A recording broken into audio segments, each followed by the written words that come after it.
போறா? அன்னைக்கு முஸ்லீமே கிடையாது. யாருக்கு நடக்கிற போறது? அண்ணன் தம்பிக்குள்ள நடக்குது போறது.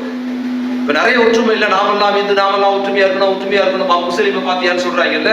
டேய், நாமெல்லாம் ஒத்துமையா இருக்கிறதுக்கு மகாபாரதமே சொல்ல, சொந்த அண்ணன் தம்பிக்குள்ளே அடிச்சுக்கிறதா சொல்லி கொடுத்ததா மகாபாரதம். பகவத்கீதையில சொல்லப்படுற விஷயம் என்னன்னு பாத்தீங்கன்னா, பகவத்கீதையில் கண்ணன் சொன்னதாக சொல்லப்படுற உபதேசம் தான் ரொம்ப முக்கியமானது. சின்னதான் அது பகவத்கீதை பாரதோட. அது என்னன்னா, அர்ஜுனன் போர்க்களத்துல வெளில எடுத்து நிக்கிறான்.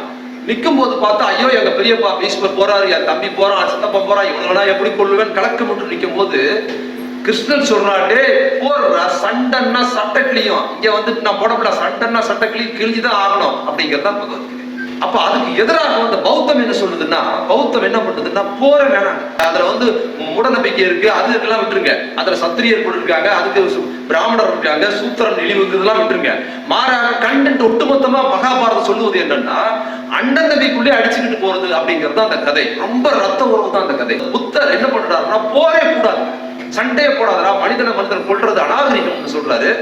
போர் என்பதை ஒரு டானாக இந்தியாவில் இருந்தா மன்னர் அசோகன் ரத்தத்துலதான் வாய்ப்பு பிடிப்பான். அவன் விடிந்தா சண்டை, தூங்குனா சண்டை, படுகொலை கொலைகள் ரத்தம். அவன் அவனை மாதிரி ஒரு பேரரசன் இந்தியாவில் யாருமே கிடையாது. அவன் தான் என்ன பண்றான், இலங்கை வரைக்கும் போய் ஆளுறான். இந்தியாவை இப்ப சொல்றான் அகண்ட இந்து ராஜ்யங்கிறான். அகண்ட இந்து ராஜ்யம் இவன் உருவாக்கல, அகண்ட இந்து ராஜ்யம் இவன் சொல்றதுக்கு காரணமா சொல்ற விஷயமே, அசோகர் போய் பல்வேறு நாடுகள் பிடிக்குது. அந்த அசோகர் கிட்ட பௌத்தம் போது போர் போடாதான் நீ எல்லாம் மனுஷனான கடுமையா கேட்கிறான். ஒரு பாவம் அறியாத பெண்கள் படுகொலை செய்யப்படுறாங்க, இதெல்லாம் ஒரு நியாயமா, இதெல்லாம் ஒரு குழப்பா அப்படின்னு பௌத்தம் அவனை சட்டையை பிடிச்சு கொடுக்கணும். அவன் மனசாட்சி விட்டு என்ன பண்றான், வெளியில் போய் அப்படி என்ன பண்றான், பௌத்தத்துக்கு பாரு. அப்ப பௌத்தம் ஏன் இப்ப இந்தியாவை தாண்டி பல மாறுகள்ல இருக்குதுன்னா, அசோகன் எங்கெல்லாம் ஆண்டானோ அங்கெல்லாம் பௌத்தம் பரவி. அதுல பௌத்தத்தோட வீழ்ச்சி என்னன்னா, பௌத்தம் ரொம்ப நல்லவனா இருந்ததுனால, எப்படி சம்புகன் மாதிரி ஒரு ஏகலைவன் மாதிரி, அது அறிவாளியா இருந்தாலும் நல்லவனா இருந்ததாச்சு. என்னாச்சுன்னா, அசோகன் சண்டை செய்த அசோகனை அது போர்ல இருந்து வெளியேற்றுச்சு. போர்ல இருந்து அசோகனை வெளியேற்றின உடனே அசோகன் வீழ்த்தப்படுறான், அசோகன் வீழ்த்தி போறாரு. அது மட்டும் இல்ல, மனிதர்களுக்கு அன்பா இருக்கணும்னு சொல்றதால பௌத்தமும் வீழ்த்தப்பட்டது. இப்ப வரலாறு நடுக நீங்க நல்லவனா இருப்பது, கெட்டவனா இருப்பது, சென்டிமெண்டா இருப்பதன் மூலமாக ஒரு விஷயத்த சொல்ல முடியாது. அரசியல்ல வந்து சென்டிமெண்ட்டுக்கோ உணர்ச்சிகளுக்கோ தனிமனித விஷயங்களுக்கோ அங்க இடம் கிடையாது.